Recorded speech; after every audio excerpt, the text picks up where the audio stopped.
Hola, me llamo María y aquí estoy para compartir el capítulo 2 del libro Dejar ir, el camino de la liberación, del doctor David Hawkins.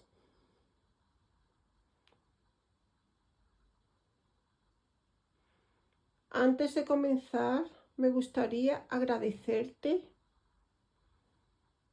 por seguir en este camino de la liberación y de la sanación de nuestra mente, alma, espíritu y cuerpo, en perfecta armonía con nuestro ser.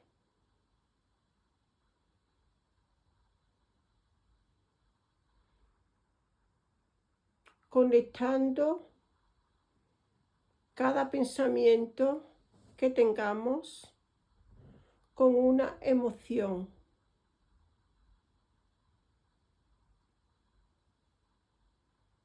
Y con el corazón.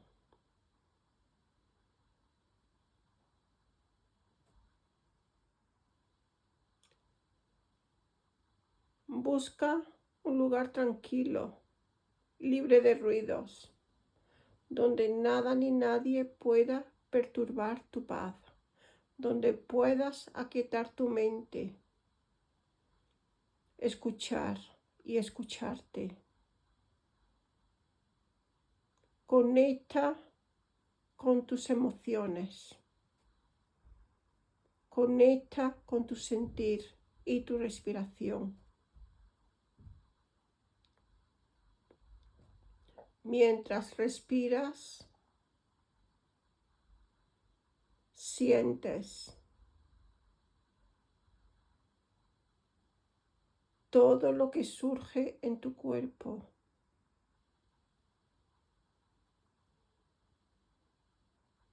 Sin juicio alguno, simplemente observa todo tal cual es.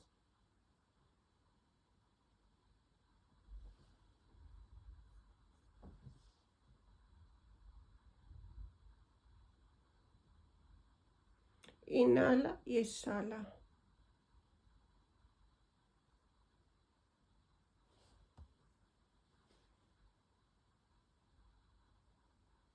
Permítete escuchar desde tu sentir.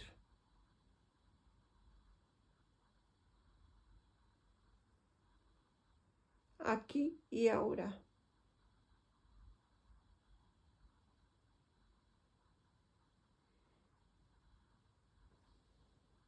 Con una mente abierta y receptiva y con un corazón dispuesto a comprender, a entender, amar, respetar, respirar, perdonar y sentir.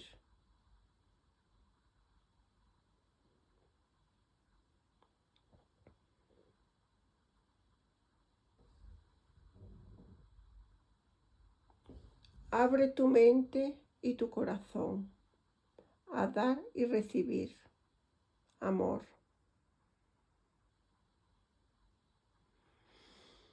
Una respiración profunda y comencemos. Capítulo 2. La anatomía de las emociones. Existen numerosas y complicadas psicologías de las emociones humanas. A menudo incluyen una considerable simbología y referencias a la mitología y se basan en hipótesis que son debatidas acaloradamente. Como consecuencia, existen diversas escuelas de psicoterapia con objetivo y método diferentes. Uno de los rasgos de la verdad es la simplicidad, por lo que vamos a describir un sencillo mapa de las emociones que pueda ser verificado por la experiencia subjetiva y por las pruebas objetivas. La meta de la supervivencia. Cualquier psicología que estudiemos revela que la principal meta humana, la que prima sobre todas las demás, es la supervivencia. Cada deseo humano busca asegurar la supervivencia personal y de los grupos con los que uno se identifica, como la familia, los seres queridos y el país.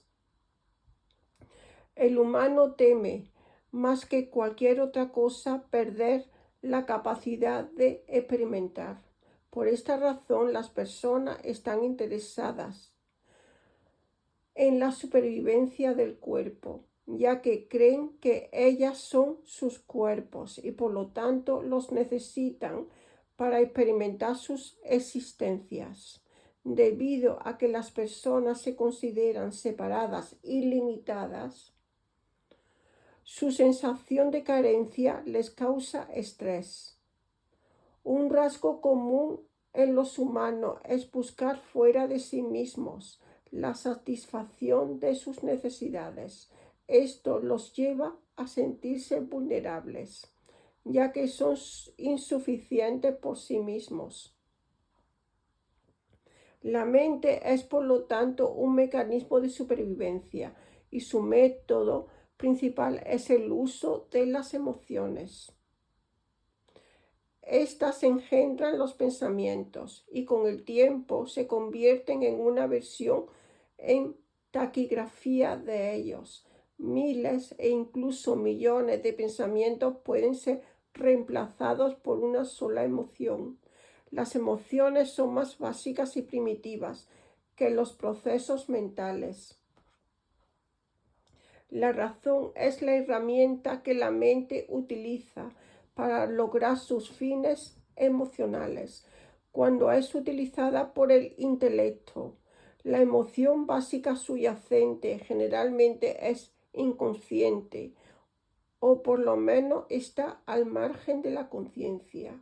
Cuando la emoción subyacente es olvidada o ignorada y no se la experimenta, el sujeto no es consciente del motivo de sus actos y desarrolla todo tipo de justificaciones. De hecho, con frecuencia no sabe por qué hace lo que hace. Una manera simple de volverse consciente de la meta emocional subyacente tras cualquier actividad consiste en utilizar la pregunta ¿para qué? Después de cada respuesta, se vuelve a preguntar para qué una y otra vez hasta que se descubre el sentimiento básico. Veamos un ejemplo. Un hombre quiere un Cadillac nuevo. Su mente de todas las razones es lógica, pero en realidad la lógica no lo explica. Así que se pregunta a sí mismo, ¿para qué quiero el Cadillac? Bueno, se dice, es una seña de reconocimiento, de respeto y de estatus exitoso de sólido ciudadano. Y otra vez, ¿para qué quiero el estatus? Para conseguir el respeto y la aprobación de los demás. Puede decir, y para asegurar ese respeto. Y otra vez se pregunta, ¿para qué quiero ese respeto y esa aprobación? ¿Para qué lo quiero? Para tener una sensación de seguridad. Y vuelve a preguntarse, ¿para qué quiero la seguridad? Para sentirme feliz. La pregunta constante del para qué revela que en el fondo hay sentimiento de inseguridad, infelicidad y falta de plenitud. Cada actividad o deseo revelará que el objetivo básico es lograr una cierta sensación. No hay otras metas más que las de superar el miedo y alcanzar la felicidad. Las emociones están conectadas con lo que creemos que va a garantizar nuestra supervivencia, no con lo que verdaderamente lo hará. En realidad, las emociones son la causa del miedo básico que nos impulsa a todos a buscar constantemente la seguridad. La escala de las emociones. Por su simplicidad y claridad utilizaremos la escala de las emociones, que se corresponde con los niveles de conciencia. Una presentación detallada de estos niveles de conciencia, su fundamento científico y sus aplicaciones prácticas se encuentra en El poder contra la fuerza, los determinantes ocultos del comportamiento humano. Hawkins en 1995. En pocas palabras, todo emite energía, ya sea positiva o negativa.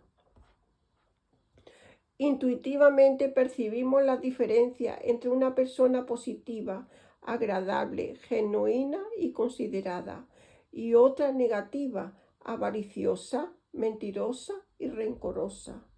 La energía de la Madre Teresa era obviamente diferente de la de Adolf Hitler.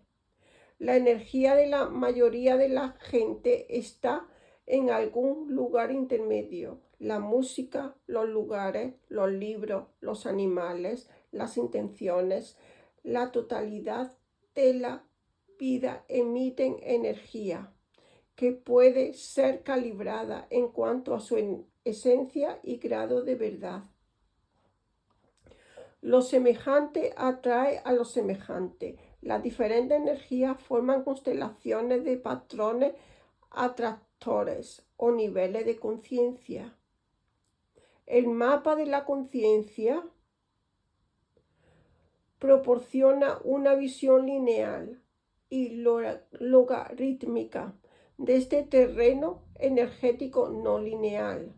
Cada nivel de conciencia o patrón atractor es calibrado en una escala logarítmica de poder energético que va del 1 al 1000.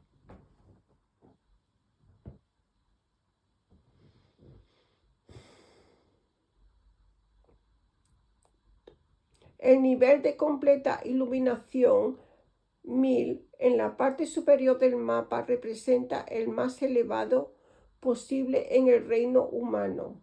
Es la energía de Jesucristo, Buda y Krishna. El nivel de la vergüenza 20 se encuentra en la parte inferior, cerca de la muerte, y representa la mera supervivencia. El nivel del coraje 200 es el punto crítico que marca el cambio de la energía negativa a la positiva. Es la energía de la integridad, de la veracidad, del empoderamiento y de la capacidad de hacer frente a las cosas. Los niveles de conciencia por debajo del coraje son destructivos, mientras que los superiores apoyan la vida. Una simple prueba muscular revela la diferencia. Los estímulos negativos por debajo de 200 debilitan el músculo al instante, mientras que los positivos por encima de 200 lo fortalecen. La verdad, poder fortalece. La verdad, fuerza, debilita. Si estamos por encima del nivel del coraje, la gente nos busca porque les damos energía, poder y tenemos buena voluntad hacia ella. Por debajo del nivel del coraje, las personas nos evitan porque les robamos energía, fuerza y queremos usarlas para nuestras propias necesidades materiales o emocionales. Aquí esbozo la escala básica, desde las energías más elevadas hasta las inferiores. Paz, 600. La paz se experimenta como perfección, felicidad, fluidez y unidad. Es un estado de no dualidad, más allá de la separación y del intelecto. La paz que sobrepasa todo entendimiento. Se describe como iluminación y entendimiento. Es rara en los humanos. Alegría. 540. Es el amor incondicional e inmutable. A pesar de las circunstancias y las acciones de los demás, el mundo se ilumina con una exquisita belleza que se ve en todas las cosas. La perfección de la creación es evidente por sí misma. Se desarrollan la aproximación a la unidad y al descubrimiento del ser, la compasión por todo, una enorme paciencia, un sentimiento de unidad con los demás y una preocupación por su felicidad. Prevalece la sensación de autorrealización y autosuficiencia. Amor. 500. Es una forma de ser que perdona, nutre y apoya. No procede de la mente, sino que emana del corazón. El amor se centra en la esencia de una situación, no en los detalles.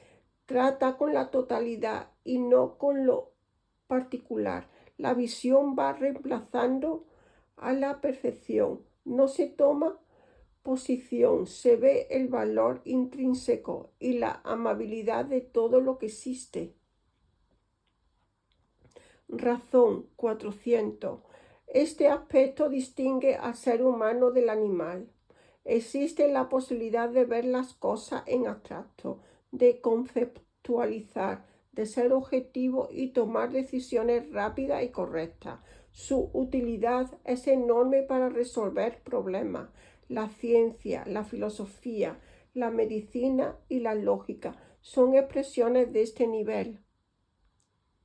Aceptación. 350. Esta energía es fluida, relajada, armoniosa, flexible, incluyente y libre de resistencias internas.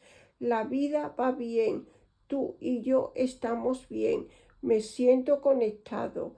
Cumples con la vida, con los términos de la vida. No hay necesidad de culpar a los demás ni a la propia vida.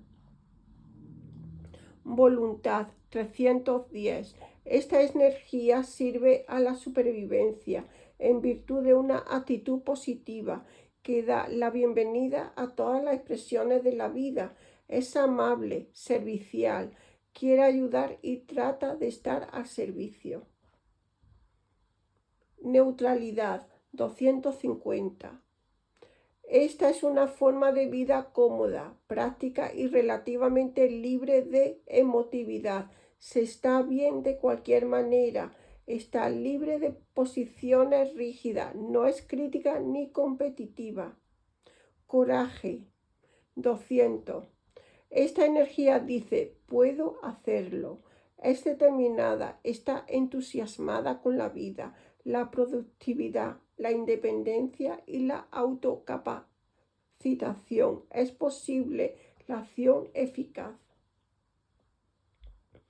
Orgullo. 175. Mi manera es la mejor. Dice este nivel, se centra en el logro, el deseo de reconocimiento, lo especial y el perfeccionismo. Se siente mejor que y superior a los demás. Ira. 150. Esta energía supera el origen del miedo por medio de la fuerza, las amenazas y el ataque. Es irritable, explosiva, amarga, volátil y resentida. Le gusta vengarse, como cuando se dice ya te enseñaré. Deseo. 125. Siempre se busca la ganancia, la adquisición, el placer, obtener algo que está fuera de uno mismo. Es insaciable, nunca está satisfecha y anhela, he de tenerlo. Dame lo que quiero, dámelo ya. Miedo. 100. Esta energía ve peligros en todas partes. Es evasiva, defensiva, está preocupada por la seguridad, es posesiva y celosa de los demás, inquieta, ansiosa y vigilante.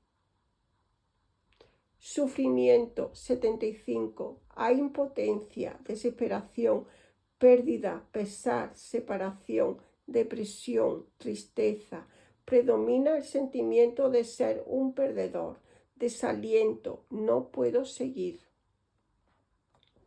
Apatía, 50. Esta energía se caracteriza por la desesperanza, el hacerse el muerto, ser un peso para los demás, está inmovilizado y los sentimientos de no puedo y a quién le importa, la pobreza es común. Culpa, 30.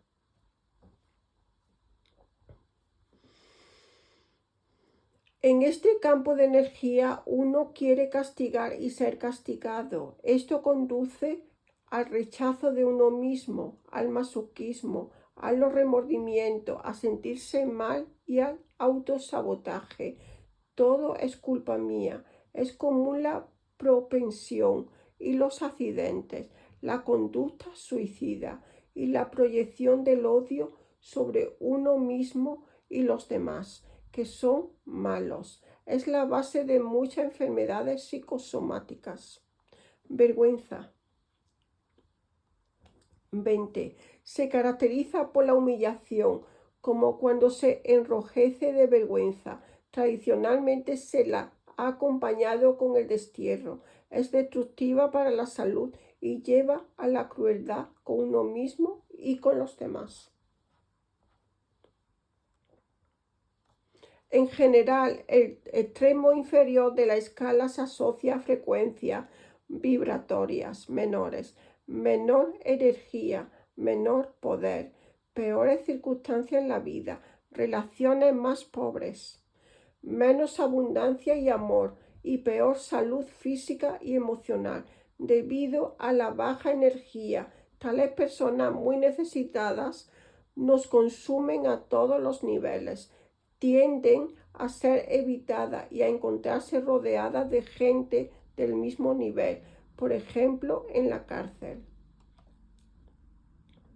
Al soltar los sentimientos negativos hay un ascenso progresivo en la escala hacia el coraje y luego más allá, incrementando la eficacia, el éxito y la abundancia con menor esfuerzo. Tendemos a buscar a esa persona, decimos que están elevadas, emiten la energía de la vida a todos los seres vivos que las rodean. Atraen a los animales, tienen tacto e influyen positivamente en la vida de todos aquellos con quienes entran en contacto. En el nivel del coraje, los sentimientos negativos no han desaparecido totalmente, pero se tiene suficiente energía para gestionarlos, porque de nuevo se es dueño del poder y la competencia. La forma más rápida de desplazarse del fondo hacia la parte superior es diciendo la verdad a uno mismo y a los demás. Los niveles de energía también están tradicionalmente asociados con los centros de energía del cuerpo, a veces llamados chakras. Los chakras son centros de energía a través de los cuales se dice que fluye la energía Kundalini. Una vez que despierta en el nivel del coraje 200, los chakras se pueden medir con una variedad de técnicas clínicas e instrumentos electrónicos sensibles. En el mapa de la conciencia, los chakras se calibran de la siguiente manera: coronilla 600, tercer ojo 525, garganta 350, corazón 505, plexo solar 275, sacro o bazo 275, chakra base o raíz 200. Cuando renunciamos a los sentimientos negativos, la energía de los chakras superiores aumenta. Por ejemplo, en vez de habitual desahogo del bazo, segundo chakra, ahora nos describen como todo corazón, cuarto chakra. Este sistema de energía tiene un impacto directo sobre el cuerpo físico. La energía de cada chakra fluye a través de canales llamados meridianos a todo el cuerpo energético, que es como un esquema del cuerpo físico. Cada meridiano se relaciona con determinado órgano y cada órgano está asociado a una emoción particular. Cada emoción negativa desequilibra la energía de un meridiano del sistema de la acupuntura y su órgano asociado. Por ejemplo, la depresión, la desesperación y la melancolía están vinculadas al meridiano del hígado, por lo que estas emociones tienden a interferir con la función hepática. Cada sentimiento negativo afecta a un órgano del cuerpo y a medida que pasan los años, dicho órgano enferma y con el tiempo falla. Cuanto más bajo sea nuestro estado emocional, más negativamente influiremos en nuestra propia vida y en la vida que nos rodea. Cuanto más elevado sea el nivel emocional en evolución, más positiva será nuestra vida a todos los niveles y apoyaremos toda la vida de nuestro entorno. A medida que reconocemos y entregamos las emociones negativas, tenemos más libertad. Ascendemos en la escala y con el tiempo experimentamos predominantemente sentimientos positivos. Todas las emociones inferiores son limitaciones y nos ciegan a la realidad de nuestro verdadero ser. A medida que ascendemos por la escala mediante la entrega y nos acercamos a la parte superior, empieza un nuevo tipo de experiencia. En la parte más elevada de la escala se encuentra la realización del verdadero ser y los diferentes niveles de iluminación. A medida que conseguimos más libertad, afloran la conciencia espiritual y la intuición. Esta es la experiencia común de todos los que entregan sus sentimientos negativos. Se vuelven cada vez más conscientes. Aquello que es imposible ver o imposible en los niveles inferiores de la conciencia se hace evidente por sí mismo e increíblemente obvio en los niveles superiores. Comprender las emociones. De acuerdo con los hallazgos científicos, todos los pensamientos se archivan en el banco de la memoria de la mente y el sistema de archivo se basa en los sentimientos asociados en sus gradaciones más finas. Gray y la Violet en 1981 se archivan de acuerdo con el tono de los sentimientos asociados y no como hechos. En consecuencia, existe una base científica para afirmar que la autoconciencia se incrementa mucho más a través de la observación de los sentimientos que de los pensamientos. Literalmente, miles de pensamientos pueden llegar a estar afectados por un solo sentimiento asociado. La comprensión de la emoción subyacente y su correcto manejo son, por lo tanto, más gratificantes y consumen menos tiempo que ocuparse de los pensamientos. Al principio, si uno no está familiarizado con el tema de los sentimientos, es aconsejable comenzar observándolos, sin ninguna intención de hacer nada con ellos. De esta manera se producirán algunas aclaraciones sobre la relación entre sentimiento y pensamiento. Cuando aumenta la familiaridad, puede haber un poco de experimentación. Por ejemplo, es posible atrapar alguna serie de pensamientos que tienden a repetirse e identificar la sensación asociada. Entonces se puede trabajar con la sensación, aceptando primero que está ahí, sin resistirse a ella ni condenarla. Después se comienza a vaciar la energía de la sensación, dejándola ser lo que es, hasta que se agote.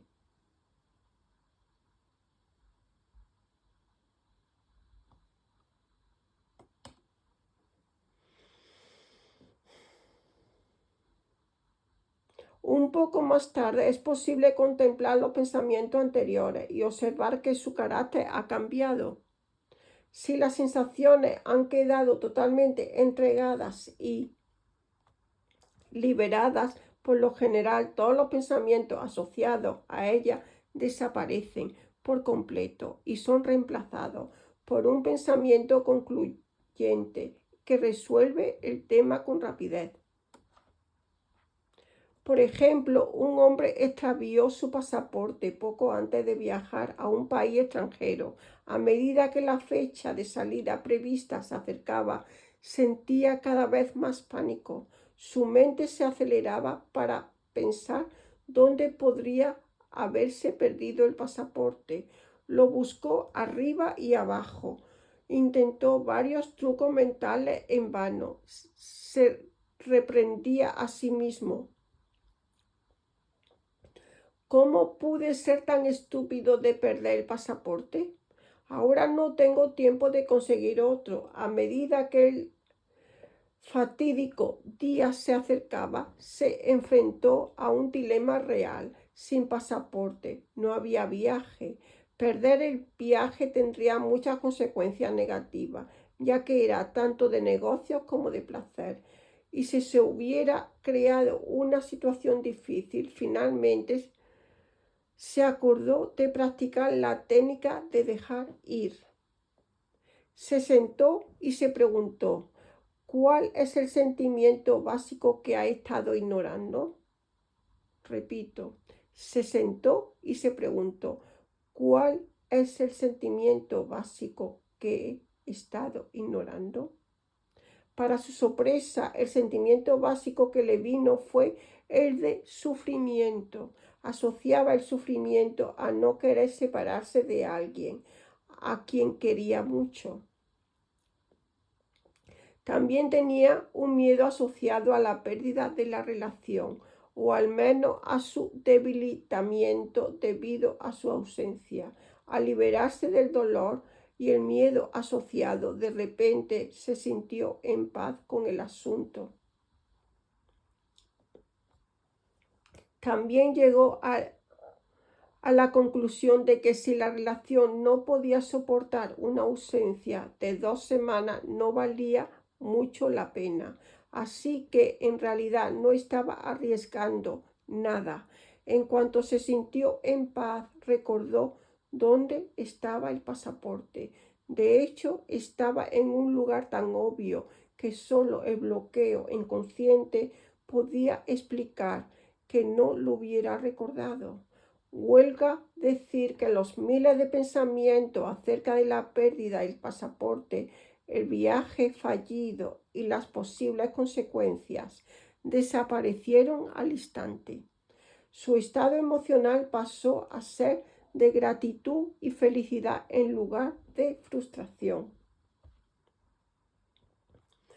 Dejar ir puede ser muy útil en las situaciones de la vida cotidiana, pero su uso en las crisis vitales es crucial para la prevención y el alivio de una gran cantidad de sufrimiento. Por lo general, en una crisis vital las emociones se desbordan. La crisis toca una de nuestras principales áreas de sentimientos suprimidos o reprimidos. En esta situación el problema no consiste en identificar la emoción, sino en cómo gestionar el agobio. Gestión de las crisis emocionales. Debido a que este es un problema muy difícil para la mayoría de la gente, se requieren algunas pautas. Hay varias técnicas para ayudar a gestionar las crisis emocionales mucho más rápidamente y con un mejor resultado final que dejar que se agoten solas.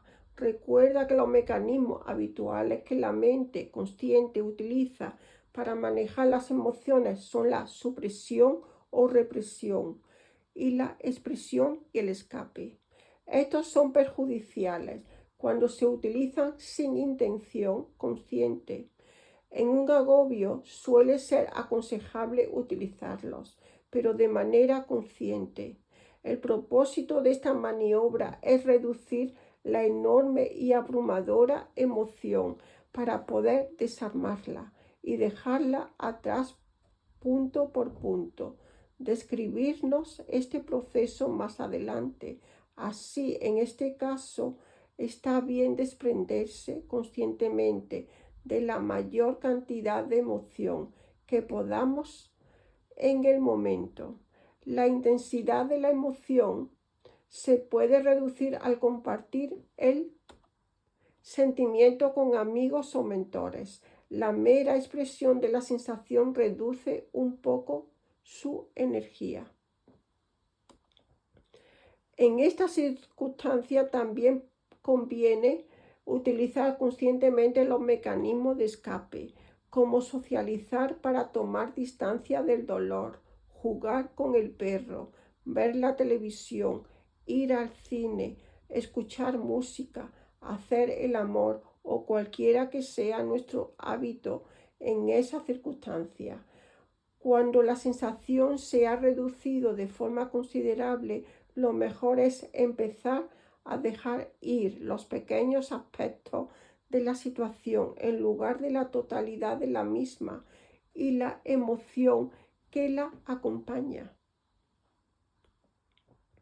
Para ilustrar este punto, veamos un ejemplo de un hombre que pierde su trabajo en una empresa en la que lleva muchos años y se encuentra en una situación abrumadora y desesperada. Utilizando los tres mecanismos descritos es posible reducir algo de emotividad. Entonces puede ver algunas de las pequeñas trivialidades con respecto al trabajo. Por ejemplo, podría dejar de querer almorzar donde siempre lo ha hecho con su colega del trabajo. Podría dejar de querer aparcar su coche en la plaza que siempre usó en el pasado. Podría dejar de querer subir en el mismo ascensor. Podría soltar el apego a su escritorio. Podría soltar el apego a su secretaria y su simpatía hacia él. Podría soltar el apego a su ordenador. Podría dejar de ver al mismo jefe todos los días.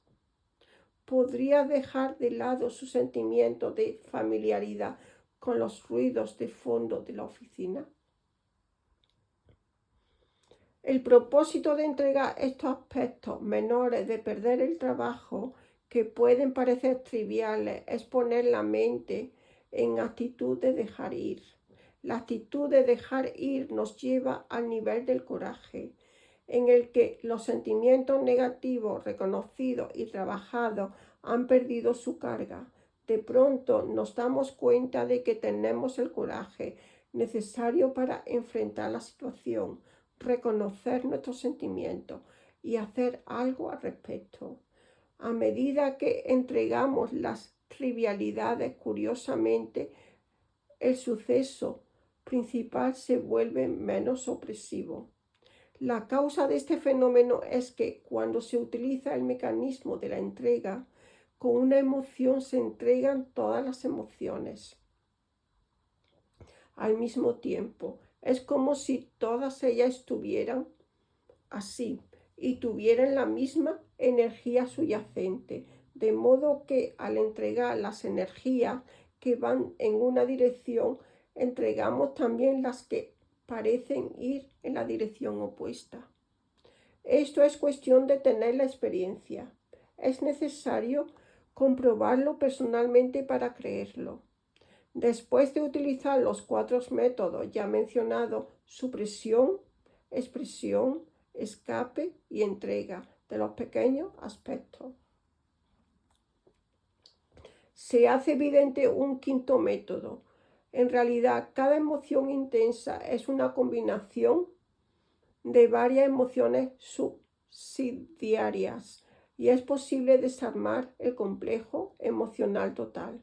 Por ejemplo, inicialmente el hombre que ha perdido su empleo tiene un sentimiento de desesperación, pero a medida que comienza a entregar lo periférico y a medida que se reduce su sensación de agobio al utilizar conscientemente la fuga, la supresión y la expresión, se da cuenta de que también hay ira.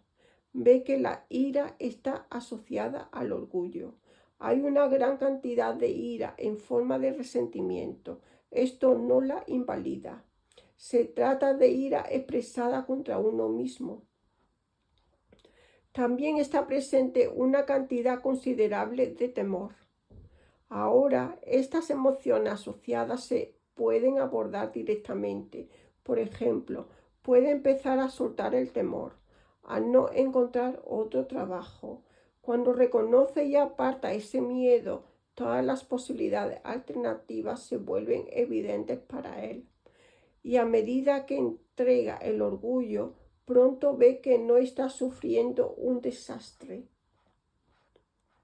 económico como había pensado. Por lo tanto, al irse desarmando el complejo emocional, resalta cada uno de sus componentes que ahora tienen menos energía y se pueden entregar individualmente. Al superar el agobio, recordará que suprimió intencionalmente o escapó de cierta parte de la emoción. Ahora puede examinarla para evitar que haga un daño residual, como producir amargura, culpa inconsciente o una caída de la autoestima. Algunos fragmentos del complejo emocional pueden repetirse durante un tiempo, incluso años, pero ahora se trata de pequeños fragmentos que se pueden gestionar a medida que surjan. De esta manera, la situación de crisis habrá sido superada de forma segura y consciente. Gestionar una crisis a nivel emocional y no intelectual reduce radicalmente su duración. En el caso de quien pierde su trabajo, gestionarla desde el nivel intelectual produce miles de pensamientos y escenarios hipotéticos. La persona pasa muchas noches sin dormir debido a los pensamientos acelerados sobre la situación que la mente revisa una y otra vez. Todo esto es inútil hasta que no se entregue la emoción subyacente. Los pensamientos seguirán generándose indefinidamente. Todos conocemos personas que sufrieron una crisis emocional hace muchos años y todavía hoy no se han recuperado. La crisis ha enturbiado su vida y han pagado un alto precio por no saber gestionar las emociones subyacentes. Numerosos beneficios se derivan de gestionar con éxito una crisis vital. Por un lado, la cantidad de emoción suprimida o reprimida es mucho menor. La crisis ha forzado su aparición para que pueda ser entregada y por lo tanto la cantidad que queda almacenada ha disminuido. Crecen las sensaciones de autoestima y confianza porque uno es consciente de que puede sobrevivir y gestionar lo que la vida le traiga. Se reduce el miedo a la vida en general. Crece la sensación de dominio, la compasión por el sufrimiento de los demás y la capacidad de ayudarlos a superar circunstancias similares. Paradójicamente, una crisis vital a menudo va seguida de un periodo de paz y tranquilidad, de duración variable que a veces se acerca al nivel de la experiencia mística. Con frecuencia, la noche oscura del alma precede a los estados de conciencia elevados. Uno de los ejemplos más conocidos de esta paradoja es el de las personas que han tenido las experiencias cercanas a la muerte. Actualmente hay muchos libros sobre el tema que revelan algo en común. Una vez que se ha encarado el peor de todos los miedos posibles, el miedo a la muerte, lo sustituye una profunda sensación de serenidad, paz, unidad e inmunidad al miedo. Muchas de esas personas desarrollan habilidades extraordinarias, se convierten en sanadores o psíquicos y viven estados avanzados de iluminación espiritual. Experimentan avances importantes en su crecimiento personal y la súbita aparición de nuevos talentos y capacidades. Así, cada crisis vital lleva consigo las semillas de una inflexión, una renovación, una expansión, un salto en la conciencia, el abandono de lo viejo para dejar nacer lo nuevo. Sanar el pasado. Si nos fijamos en nuestra vida, veremos restos de crisis vitales del pasado que todavía están sin resolver. Pensamiento y sentimiento acerca de los sucesos que tienden a colorear nuestra percepción, y nos daremos cuenta de que nos han discapacitado en ciertas áreas de la vida. Al llegar a este punto, es conveniente preguntarse si vale la pena pagar este coste continuo.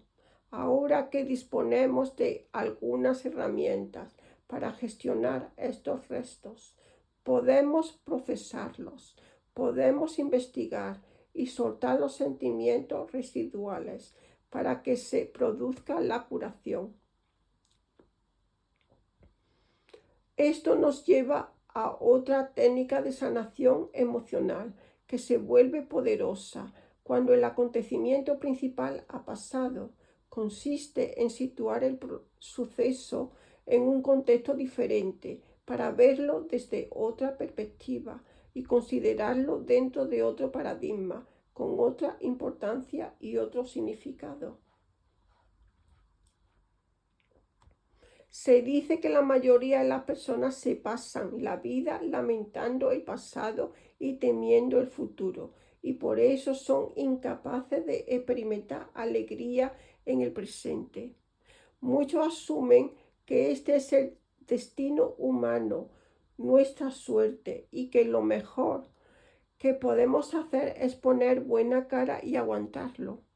Algunos filósofos han aprovechado este enfoque negativo y pesimista para desarrollar los sistemas de nihilismo. Evidentemente, estos filósofos, algunos de los cuales han sido aclamados en los últimos años, son meras víctimas de emociones dolorosas que no han sabido gestionar y que provocaron una intelectualización y una elaboración interminable. Algunos pasaron toda su vida construyendo sofisticados sistemas intelectuales para justificar lo que resulta absolutamente obvio, que es una simple emoción reprimida. Una de las herramientas más eficaces para gestionar el pasado es crear un contexto diferente. Esto significa que le damos un significado distinto, asumimos otra actitud con respecto a las dificultades o traumas vividos y valoramos el regalo escondido en ellos. Viktor Frankl fue el primero en reconocer el valor de esta técnica en psiquiatría. Expuso su enfoque, que llamó logoterapia, en su famoso libro El hombre en busca de sentido. Con su experiencia personal y clínica, demostró que los acontecimientos emocionales y los sucesos traumáticos cambian y se sanan considerablemente cuando se los dota de un nuevo sentido. Frank habló de su experiencia en los campos de concentración nazis, donde llegó a considerar su sufrimiento físico y psíquico como una oportunidad para lograr el triunfo interior. Todo se puede tomar de un hombre, menos una cosa. La última de las libertades humanas consiste en elegir la propia actitud ante cualquier conjunto de circunstancias, elegir el propio camino. Frank en 1954. Frank recontextualizó sus terribles circunstancias a fin de que tuvieran un profundo significado para el espíritu humano. Cada experiencia en la vida, sin importar lo trágica que sea, contiene una lección oculta. Cuando descubrimos y reconocemos su don escondido, se produce la curación. En el ejemplo del hombre que perdió su trabajo, transcurrido algún tiempo, miró hacia atrás y vio que su anterior trabajo retrasaba su crecimiento y que se había convertido en una rutina. De hecho, el trabajo le había provocado una úlcera. Antes de perderlo, solo había visto sus ventajas. Más adelante, empezó a ver el precio físico, emocional y mental que había estado pagando. Tras perder el trabajo, se abrió a descubrir nuevas habilidades y talentos. De hecho, comenzó una carrera nueva y más prometedora. Por lo tanto, los acontecimientos de la vida son oportunidades de crecer, experimentar, expandirse y desarrollarse. En algunos casos, al mirar atrás, parece que en realidad había algún propósito inconsciente detrás del acontecimiento, como si nuestro inconsciente supiera que se debía aprender algo importante y que, por doloroso que fuera, esa era la única forma de hacerlo. Este principio forma parte de la psicología de Carl Jung, quien tras toda una vida de estudio llegó a la conclusión de que en el inconsciente existe un impulso innato hacia la plenitud, la integridad y la realización del ser, y que el inconsciente procura los medios para llevarlo a cabo, aunque resulten traumáticos para la mente consciente. Jung también habló de un aspecto inconsciente de nosotros mismos, al que llamó la sombra. Las sombras son todos los pensamientos, sentimientos y conceptos reprimidos con respecto a nosotros mismos que no queremos afrontar. Uno de los beneficios de las crisis es que a menudo nos llevan a familiarizarnos con nuestra sombra. Al darnos cuenta de que compartimos todo con toda la humanidad, nos hacemos más humanos y completos. Todas las cosas que pensábamos que eran culpa de otros están igualmente en nosotros mismos. Así, cuando las llevamos a la conciencia, las reconocemos y las entregamos. Ya no operan en nosotros de forma inconsciente. Cuando la sombra ha sido reconocida, pierde su poder.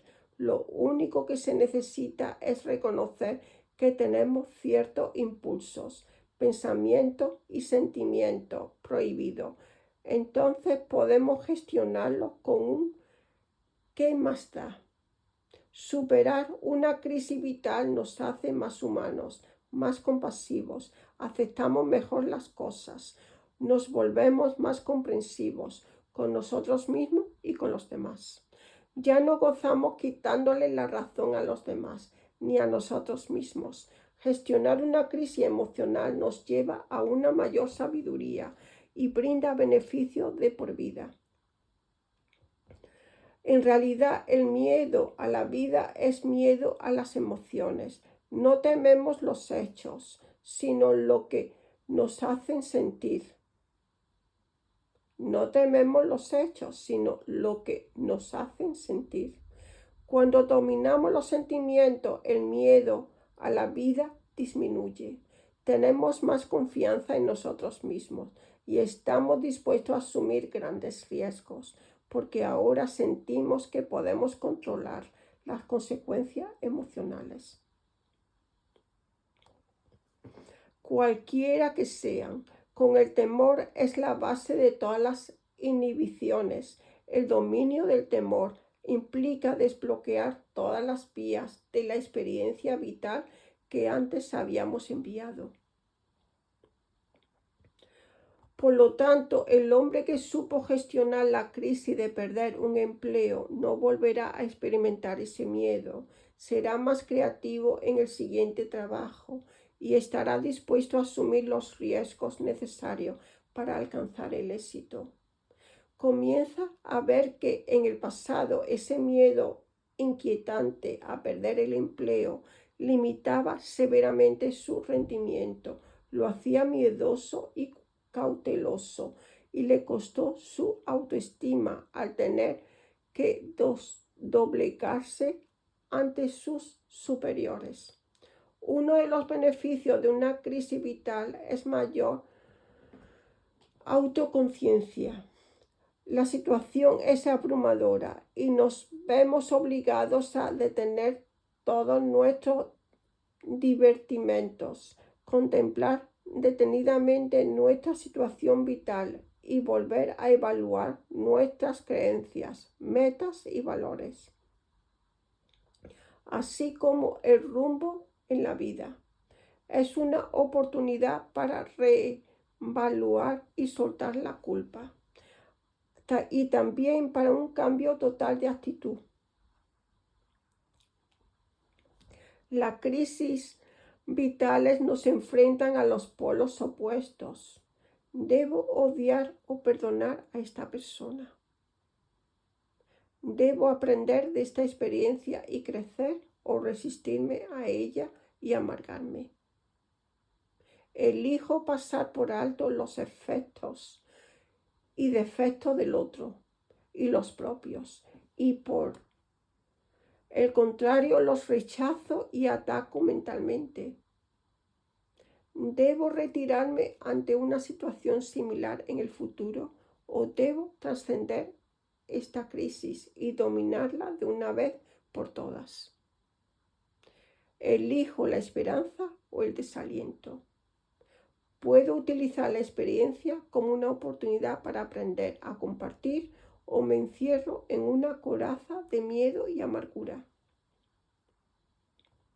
Cada experiencia emocional es una oportunidad para ir hacia arriba o hacia abajo. ¿Qué elegiré? Esta es la confrontación. Tenemos la oportunidad de elegir si queremos conservar o soltar los trastornos emocionales. Vemos el coste de aferrarnos a ellos. ¿Queremos pagar el precio? ¿Estamos dispuestos a aceptar los sentimientos? Podemos ver los beneficios de dejarlos ir. Nuestra elección determinará nuestro futuro. ¿Qué clase de futuro queremos? ¿Elegiremos ser sanados o nos convertiremos en lisiados ambulantes? Al hacer esta elección es conveniente ver la recompensa que obtenemos al aferrarnos a los restos de una experiencia dolorosa. ¿Cuáles son las satisfacciones que conseguimos? ¿Estamos dispuestos a conformarnos con tan poco? Ira, odio, autocompasión, resentimiento. Todo esto tiene su pequeña recompensa barata, esa pequeña satisfacción interior. No pretendamos que no está ahí. Hay un placer extraño, peculiar, en aferrarse al dolor. Sin duda satisface nuestra necesidad inconsciente de aliviar la culpa a través del castigo. Nos permite sentirnos desdichados y decompuestos. Entonces surge la pregunta, ¿pero por cuánto tiempo? Veamos el ejemplo de un hombre que no había hablado con su hermano durante 23 años. Ninguno de los dos podía recordar el incidente que había originado el distanciamiento. distanciamiento. Lo habían olvidado hacía tiempo, pero tenían la costumbre de no hablarse, por lo que durante 23 años pagaron el precio de perder su mutua compañía, afecto y unión en los asuntos familiares, así como la posibilidad de compartir experiencia y profesarse amor. Cuando este hombre aprendió el mecanismo de la entrega, comenzó a dejar de lado sus sentimientos hacia su hermano. De repente estalló en lágrimas de dolor al darse cuenta de todo lo que se había perdido en los últimos años. Al perdonar a su hermano, provocó una respuesta similar en él y se reunieron. Entonces uno de ellos recordó el incidente. Había sido una discusión por un par de zapatillas de tenis. Por un par de zapatillas de tenis habían pagado ese precio durante 23 años. De no haber aprendido la técnica de dejar ir, es muy probable que el hombre se hubiera ido a la tumba con su resentimiento. Así que la pregunta es, ¿cuánto tiempo más queremos seguir sufriendo? Repito, ¿cuánto tiempo más queremos seguir sufriendo? ¿Cuándo vamos a estar dispuestos a dejarlo? ¿Cuándo vamos a decir basta? La parte de nosotros que quiere aferrarse a las emociones negativas es nuestra pequeñez, es nuestra parte miserable, mezquina, egoísta, competitiva, rastrera, maquinadora, desconfiada, vengativa, crítica, mermada, débil, culpable, avergonzada y vanidosa. Tiene poca energía, es agotadora, degradante y disminuye la autoestima. Es la pequeña parte de nosotros que representa el auto-odio, la culpa sin fin y la búsqueda del castigo de la enfermedad y del trastorno. ¿Es esa la parte con la que queremos identificarnos? ¿Es esa la parte a la que queremos dar energía? ¿Es así como queremos vernos? Porque si así nos vemos a nosotros mismos, así nos verán los demás. El mundo solo puede vernos como nos vemos a nosotros mismos. ¿Estamos dispuestos a pagar las consecuencias? Si nos consideramos rastreros y mezquinos, es poco probable que seamos los primeros en la lista de la empresa para un aumento de sueldo. Es posible demostrar el precio de aferrarse a la pequeñez con la prueba muscular. El procedimiento es bastante simple. Hawkins, 1995-2012. Mantén en la mente un pensamiento desdichado y pedante y haz que alguien presione tu brazo hacia abajo mientras resistes. Nota el efecto. Ahora elige la visión opuesta. Imagínate como un ser generoso, compasivo, cariñoso y experimenta tu grandeza interior.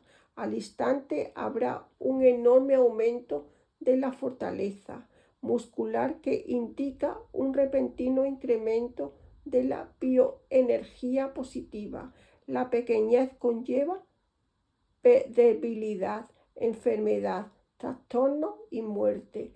¿Es eso lo que quieres?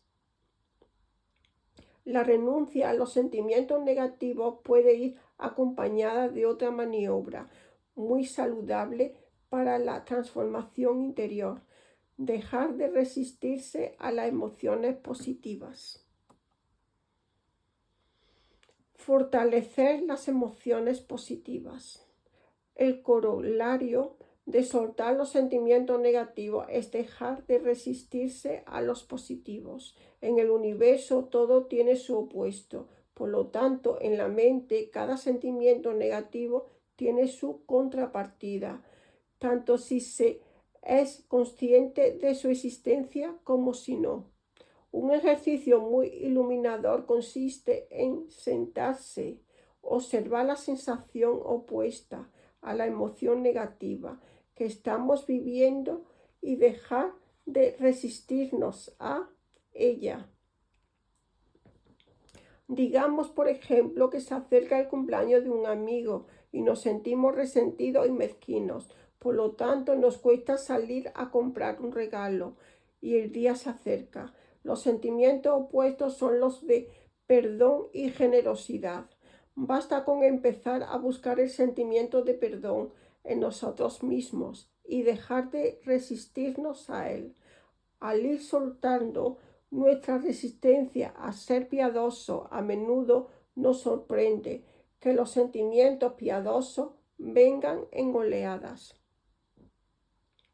Empezaremos a reconocer que parte de nuestra naturaleza siempre ha tenido la voluntad y el deseo de perdonar, pero no nos atrevíamos a correr el riesgo.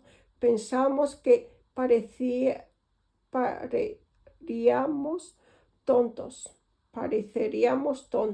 Pensamos que manteniendo el resentimiento castigábamos a la otra persona, pero en realidad estábamos suprimiendo el amor. Al principio es posible que no sintamos esto consciente y específicamente con relación a nuestro amigo, pero empezaremos a notar que tenemos este aspecto en nuestra personalidad. A medida que sigamos entregando nuestra resistencia a amar, nos daremos cuenta de que dentro de nosotros hay algo que quiere dar y compartir, liberarse del pasado y enterrar el hacha de guerra. Deseamos hacer un gesto amistoso, queremos curar la separación, reparar la herida, corregir el error, expresar gratitud y arriesgarnos a que piensen que somos tontos. El propósito de este ejercicio es atraer a nosotros la grandeza, que es el coraje para superar obstáculos. Es la voluntad de pasar al nivel más elevado del amor. Es la aceptación de la humanidad de los demás y la compasión por su sufrimiento. Al ponernos en su lugar, al perdonar a los otros, nos perdonamos a nosotros mismos y nos aliviamos de la culpa. Nuestra verdadera recompensa es desprendernos de la negatividad y elegir amar. Somos nosotros los beneficiados. Nosotros ganamos la verdadera recompensa. Este incremento de la autoconciencia trae la progresiva invulnerabilidad al dolor. Una vez que aceptamos compasivamente nuestra humanidad y la de los demás, ya no estamos sujetos a la humillación. La verdadera humildad es parte de la grandeza. Del reconocimiento de quienes somos realmente surge el deseo de buscar lo que nos inspira. De él se deriva un nuevo significado y contexto para la vida.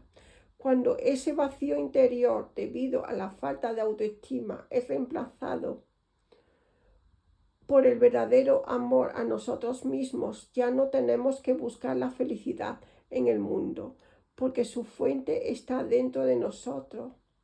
Y caemos en la cuenta de que el mundo no puede suministrarnos nada de valor.